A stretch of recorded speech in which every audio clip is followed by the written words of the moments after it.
Hello everyone, and welcome to the latest episode of Zag's APUSH from the Underground Garage. Today we will be targeting APUSH Topic 4.5 through 4.6, the Market Revolution. So sit back, grab a Ticonderoga number 2, grab yourself a notebook, and let's get ready to rock and roll.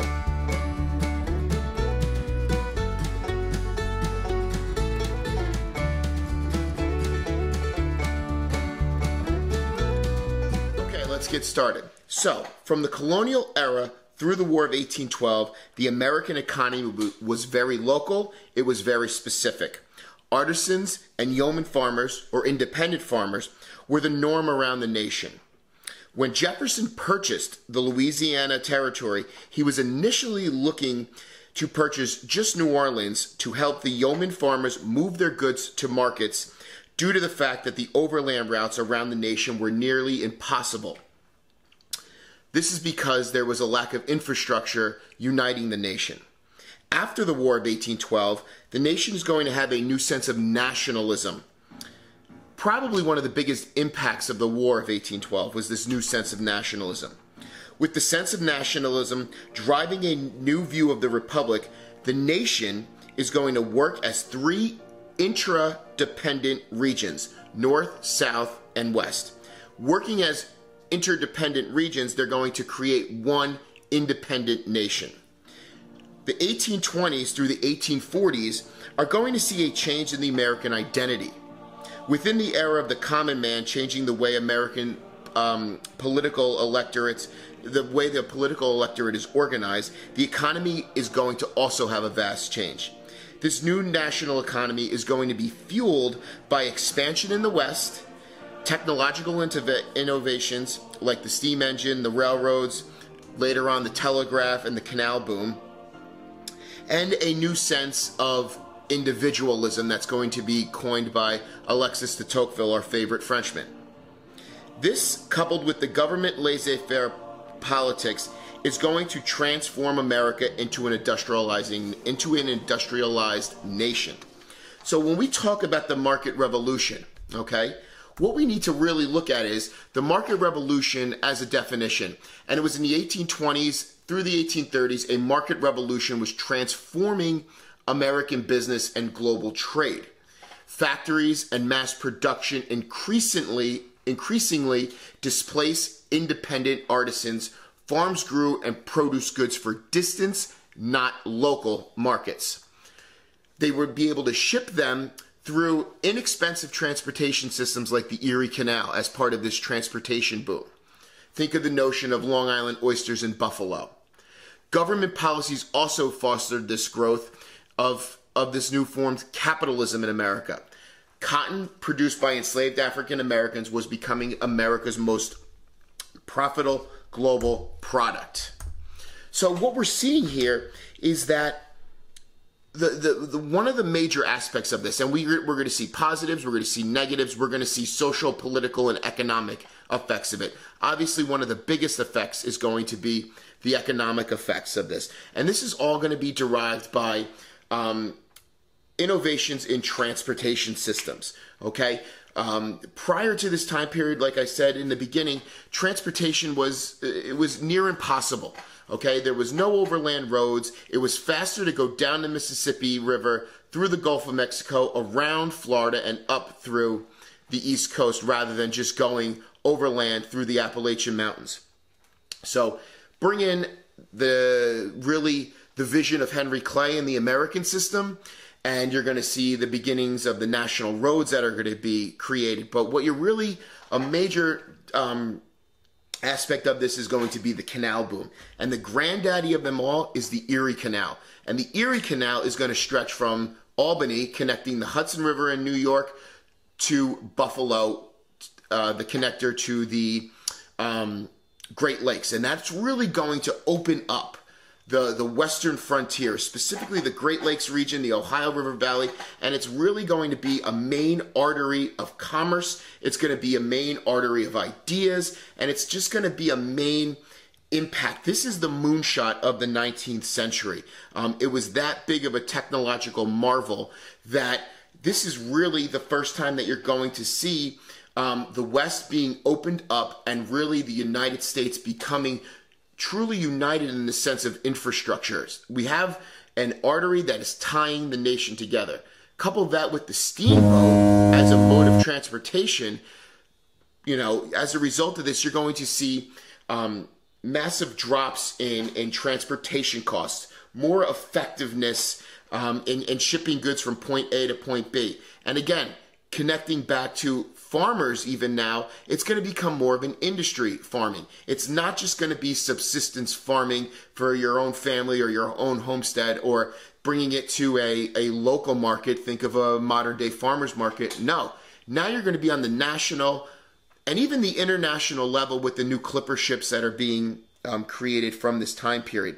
So really what you're going to see is that the market revolution is going to foster opening up different marketplaces, not only in the United States, but also in this global trade. And a lot of this is going to be fueled by this transportation boom. By the 1830s, you're also going to see the growth of the railroads, okay? The Baltimore and Ohio Railroad was one of your earliest railroads, and it forces industrialization to start producing iron, steel, and then even eventually we're going to get to coal. And when we're talking about this early market revolution, this early industrial revolution, we're not talking about the great steel mills in Pennsylvania or the oil refineries, of the Rockefeller, Carnegie era. These are still small town mills that are nestled in the confines of nature and of quaint little towns and villages.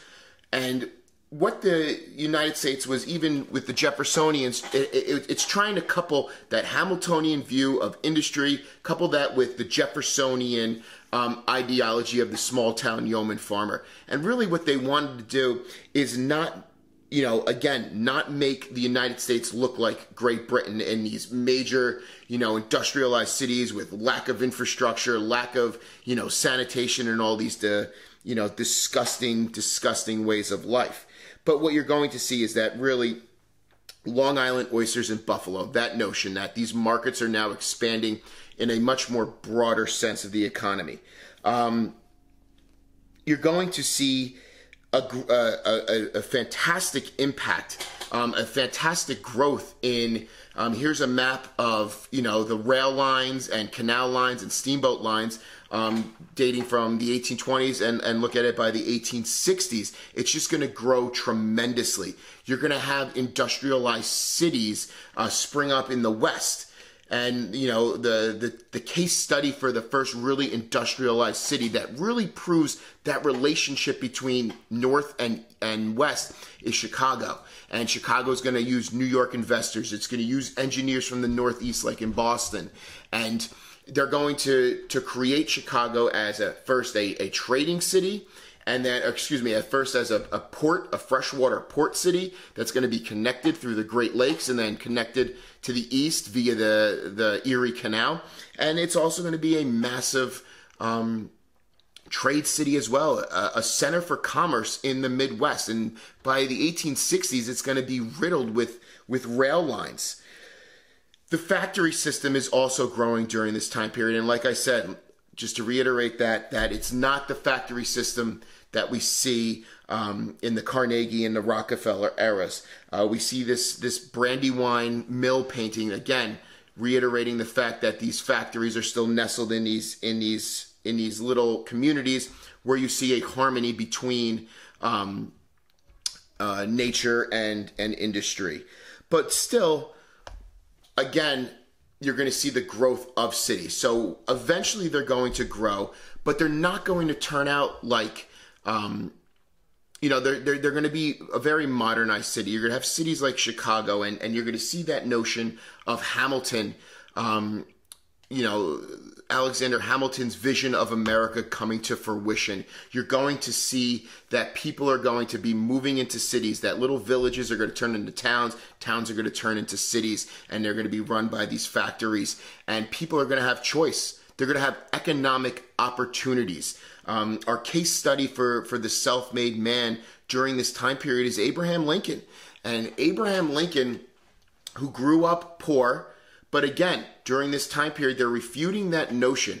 And this is still coupled with the ideology of the Second Great Awakening, that sense of Alexis de Tocqueville's individualism, that you can make yourself better, that this is on you. Just like in the Second Great Awakening, you have control over your own life towards the afterlife. That if you're living a moral life and you're bettering yourself and in turn bettering the community, think about the reform movements, then you're going to be on the pathway to heaven. What we see here with Abraham Lincoln is the same type of notion where he's rejecting the fact that he's not going to turn out like his father. And there was nothing wrong with the way that his father was you know, that generation, it's the generation clashes where Lincoln's father's generation, where if you weren't born into wealth or you weren't born into a highly educated family, then that wasn't in your cards, okay? But now Lincoln and this new generation, they're thinking of the fact of, well, I can change. I can better myself and I want to change. And his real epiphany he had when he was operating a skiff, a small boat, and he was crossing two gentlemen to their larger boat, ferrying them over, and they gave him, you know, he was expecting like a little bit of silver, and they ended up giving him $2 silver dollars. So he got $1 to bring these men across, and that was the driving force that he needed, that he could better himself, that by hard work and determination, you can better yourself, and in turn, it's going to better America. And the market revolution is allowing this. You're going to have a political impact of the market revolution, especially with the Whig Party, with this laissez-faire, this hands-off approach, the move towards having infrastructure improvements to really connect the nation, whether it's rail, canal, and then the modes of transportation. So that's opening up these economic opportunities. And they have different ideologies, the two generations, of what freedom is. Okay, think back to the Bingham painting. Think back to the Declaration painting by Trumbull. Is that the white aristocratic founding fathers that were breaking away from England? Their notion of is more political and public freedom, voting, representation. Okay, where now this new era, this Lincoln era of freedom, is going to be a more personal, individual freedom. That bettering yourself to break away any bonds that were holding you down is now you could break those shackles, so to speak, to better yourself. But again, this is not everybody's not included in this. Yes, we saw a change from the Declaration of Independence Trumbull painting to the Bingham County election painting with seeing new faces in that era of the common man. But still, you're excluding women, you're excluding African Americans, you're excluding American Indians. There's going to be a lot of discrimination against immigrant groups that are coming in, especially in the North, that we're going to see. We're going to see a major nativist push during this time period. So a lot of these factors are playing into this market revolution. The social impacts are going to be great. You're going to have a growth of a middle class in the North, in these industrialized towns, in these industrialized cities. You're going to see the growth of the middle class that is going to really reiterate the role of women as well into that cult of domesticity, that there's two spheres, that there's the man sphere that's revolving around politics and work, and then there's the woman sphere that's there to create a comfortable home for the man to come back to after his hard day of work. Couple that with the ideology of the Republican motherhood to educate young boys to become better citizens is still alive and well during this time period. And like I just said before, you're going to have an influx in immigration, especially in northern cities. You're going to have an influx of Irish immigrants fleeing the potato famine. You're going to have an influx of German immigrants. That's going to result in a lot of anti-Catholic sentiments that are going through the states during this time period. So really what you're seeing during this era, what we have here as the takeaway is that democratization, the Second Great Awakening, the market revolution are all intertwined together. It's looking for the individual to better themselves, and in turn, it's bettering the entire nation. But it's a much more personalized experience that is really self-driven. Now, we've been talking a lot about the North. We've been talking a lot about the West. We haven't talked about the South. Okay, the South is going to be fending off this economic and political change that's surrounding the region because they want to keep their system of slavery. And that system and the discussion on the plantation South is going to come up in our next video. So this is Zag's APUSH from the Underground Garage. Be well, be safe, strive for the 5.